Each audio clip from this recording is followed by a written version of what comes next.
Qu'est-ce que représente pour vous la personne, la figure de Hassan Nasrallah dont on vient de célébrer les obsèques hier à Beyrouth et dans tout le Liban? Eh bien, il représente pour moi tout ce qu'il y a de beau. Tout ce qu'il y a de beau dans... Oui, je le dis et je suis tellement ému. Il est beau. Il représente, il incarne tout ce qu'il y a de beau dans l'humanité. Vous savez, moi je ne suis pas un chiite, je ne suis même pas un musulman. Je suis un chrétien. Et lui, c'est un leader, bon, il est de descendance chiite. Mais je me sens en communauté de destin avec lui, de communauté d'humanité. Et donc, je me réfère à sa ligne d'action historique, à sa ligne de pensée, à sa vergogne, à sa manière de prendre en charge le Liban dans toute sa diversité et surtout d'avoir été prêt à tout sacrifier, jusqu'au sacrifice de sa vie, après avoir accepté le sacrifice de son fils, parce que son fils était également un moujahid. Et donc, devant un homme comme ça, il ne mérite que le respect le plus profond. Et je m'incline devant ce souvenir. Voilà. Et j'aimerais ajouter, j'ai été invité à ce colloque qui m'a beaucoup intéressé et j'estime que ce que j'espérais y trouver, je l'ai trouvé. Et n'eût été un colloque me donnant l'occasion de faire une présentation sur la cause pour laquelle le Sayyid Hassan a accepté de se donner le martyre, je n'aurais pas disparu du Liban le 23 février, qui m'a empêché d'être présent à ses funérailles. Donc c'était le troc que j'ai fait avec lui. Je lui ai dit, tu me pardonneras parce que je viens défendre la cause pour laquelle tu as offert ta vie. Merci beaucoup. Je vous en prie. Est-ce que tu peux réagir, s'il te plaît, aux obsèques de Hassan Nasrallah qui ont eu lieu hier? Que représente cet homme pour toi?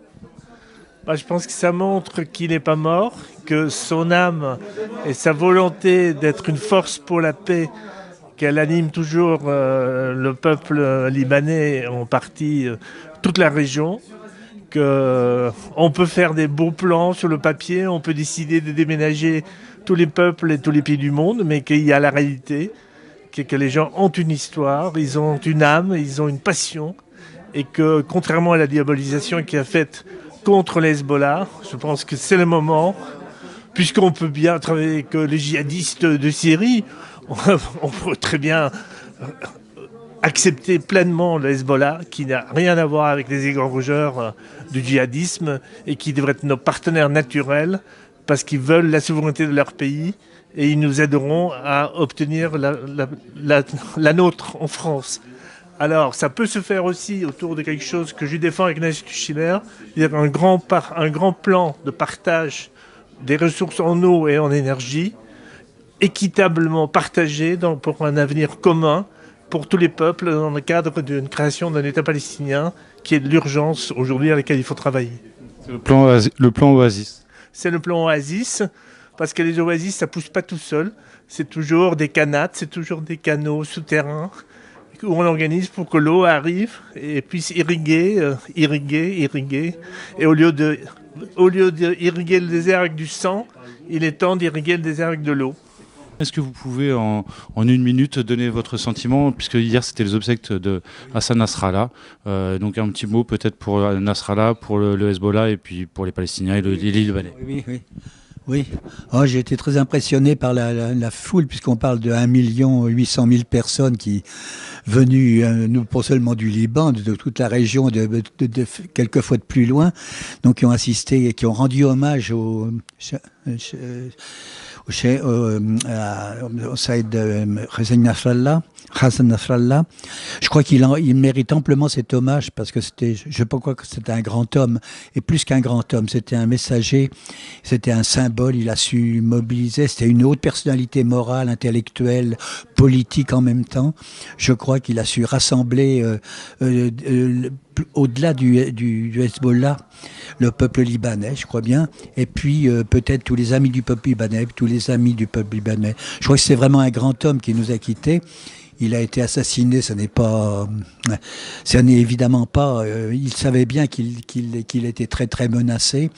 Bon, je pense que c'était un crime hein, en réalité, mais je crois qu'il a tout à fait mérité l'hommage qu'il lui a été rendu. J'allais dire par le monde entier, d'avoir cette foule qui était fervente, et manifestement ça.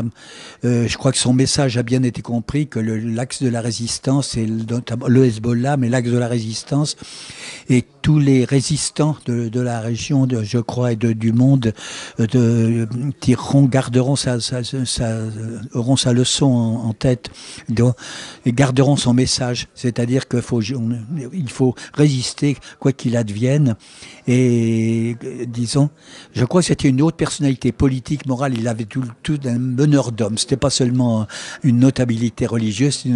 Je crois que tout le monde était à l'écoute, disons, le jour où il s'exprimait tous les mois ou tous les 3 semaines, toutes ces interventions. Je me souviens, j'ai écouté la dernière de ces interventions. Je ne savais pas que c'était la dernière, mais malgré tout, j'ai pensé, mais comme je pense souvent, je me disais, comme je crois qu'il doit se sentir menacé, parce que c'était déjà au milieu d'un climat criminogène, je dirais, dans la région. Mais ceci étant, j'ai la plus vive admiration, et je crois que j'ai pas pu. Si j'avais pu aller, je crois que si on avait eu l'occasion d'aller à ces obsèques, on l'aurait fait. On n'a pas pu, c'est difficile, mais globalement, je pense beaucoup à lui. Je pense que c'est un grand homme qui nous a quittés, mais son héritage, il sera maintenu. Ça, son souvenir. Je crois d'ailleurs le Liban, il a bien prévu la relève, parce que il n'y a pas eu du tout d'écroulement du Hezbollah. Il y a eu vraiment la relève a été prise. J'ai entendu son successeur qui s'exprimait, qui a fait un splendide discours hier à l'occasion des obsèques de Hassan Nasrallah. Il a fait un discours, c'était magnifique, hein, et où il disait on soutient le gouvernement libanais, on soutient le Liban, etc., etc. Je crois que c'était splendide et qui a bien pris le relais. Et je pense que c'est ça son héritage. Et je pense que tous les Libanais finalement sont fiers de l'avoir, pas bien au-delà du Hezbollah. C'est pas une histoire d'être chiite ou d'être même musulman seulement, ou chiite ou sunnite, ou etc. Je pense qu'au Liban, c'est un grand homme. Il personnifie le Liban. C'est la colonne. Non seulement ça restera comme le héros du Liban, mais ça restera comme la personnification du Liban et comme la colonne vertébrale du Liban et le cœur du Liban, je pense. Et donc, qu'il repose en paix. Mais je suis sûr qu'il repose en paix. Mais quoi qu'il doit être toujours préoccupé du sort du Liban et de toute la région qu'il a si bien défendue, sur laquelle il a si bien veillé. Mais je pense que de là où il est, il veille sur nous. Voilà. Merci. Merci beaucoup, Michel Rimbaud.